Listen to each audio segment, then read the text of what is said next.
मध्य प्रदेश में ग्वालियर के मशहूर सिंधिया स्कूल में 12वीं के छात्र मेदांश त्रिवेदी ने इंसानों को ले जाने वाला सिंगल सीटर ड्रोन विकसित किया है। मेदांश को इस प्रोजेक्ट में 5 साल लग गए। उन्होंने बताया कि उन्होंने इसकी कल्पना कोविड-19 महामारी के दौरान की थी। मैंने एक ड्रोन बनाया है जिसमें आप बैठ के उड़ सकते हैं। 80 किलो तक का इंसान उसमें बैठ के उड़ सकता है। और मैं ड्रोन 7वीं कक्षा से बनाता आ रहा हूँ और 8वीं कक्षा में जब कोरोना आया तब मैं यूट्यूब में ड्रोन बनाना सीख ही रहा था, काम कैसे करता है वह सीख रहा था। और उसमें एक रिकमेंडेशन में आया चाइना की एयर टैक्सी, तो उस पे मैंने क्लिक किया। मैंने चाइना की एयर टैक्सी देखी, 4 सीटर एयर टैक्सी थी और काफ़ी महंगी भी थी। तो मुझे लगा कि मेड इन इंडिया एक एयर टैक्सी बनाते हैं, सिंगल सीटर छोटा मॉडल। तो 8th क्लास से मैंने वो कॉन्सेप्ट डेवलप करना चालू किया और 12th क्लास में मैंने इस कार्य को अंजाम दिया और अप्रैल 2024 में मैंने चालू किया ये ड्रोन बनाना और जुलाई 2024 में कंप्लीट हो गया। उनके शिक्षकों ने बताया कि मेदांश को एक टीचर की क्लास करने के बाद विमानन में दिलचस्पी जागी थी। टीचर ने क्लास में एरो मॉडल के बारे में बताया था। बहुत ही गौरवान्वित महसूस कर रहा हूँ। मितांश ने बहुत अच्छा एक ड्रोन बनाया है और मितांश की रुचि शुरू से ही एविएशन की चीज़ों में रही है।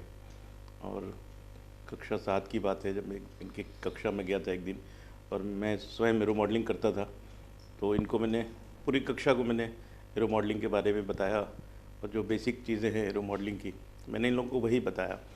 लेकिन इनकी रुचि उस दिन से ही जगी और मैं पड़ोस में ही रहता था, तो हम लोग बातचीत होती रहती थी। और उसके बाद इनकी जो रुचि जगी और इनके माता पिता ने इनका बड़ा सहयोग किया।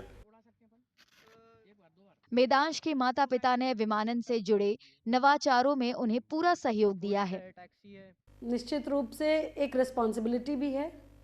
तो जब हम कोई चीज़ देखते हैं होते तो एक रिस्पॉन्सिबिलिटी भी है। तो मुझे लगता है कि उसको भी इस रिस्पॉन्सिबिलिटी का आभास है कि कुछ ऐसा करे जो मानवता के लिए थोड़ा डिफरेंट सिद्ध हो, जो लोगों के जीवन में कुछ एक नयापन लेकर के आए, कुछ उनकी प्रॉब्लम सॉल्व कर सके। तो टेक्निक और इनोवेशन का मिलन यही है। तो मैं सोचती हूँ कि अब ये सफल हों अपने प्रयास में। मेदांश का मौजूदा सिंगल सीटर ड्रोन करीब 6 मिनट तक उड़ सकता है। वे अब ऐसे ड्रोन बनाना चाहती हैं जो ज्यादा यात्रियों के साथ लंबे समय तक उड़ान भर सके। 2 seater single seater hybrid drone, जो मेन जो पावर होगी वो 2 एयरक्राफ्ट के इंजन से मिलेगी और 4 इलेक्ट्रिक मोटर होंगी उसमें, जो ड्रोन की स्टेबिलिटी प्रोवाइड करेंगी। वो मैं चाहता हूँ उसका 3 घंटे का फ्लाइट टाइम रहे और 300 से 400 किलोमीटर तक की उसकी रेंज रहे। मेदांश को पहले भी उनके नवाचारों के लिए देखने में कई ऐसा है इनाम मिल कि चुके हैं। दौड़ते हैं उन्हें तो ऐसे उम्मीद है कि उनके बनाए नए यात्री ड्रोन से बेहतर ड्रोन बनाने के लिए आर्थिक संसाधन जुटाने में मदद मिलेगी, जो लोगों के लिए आरामदायक होंगे।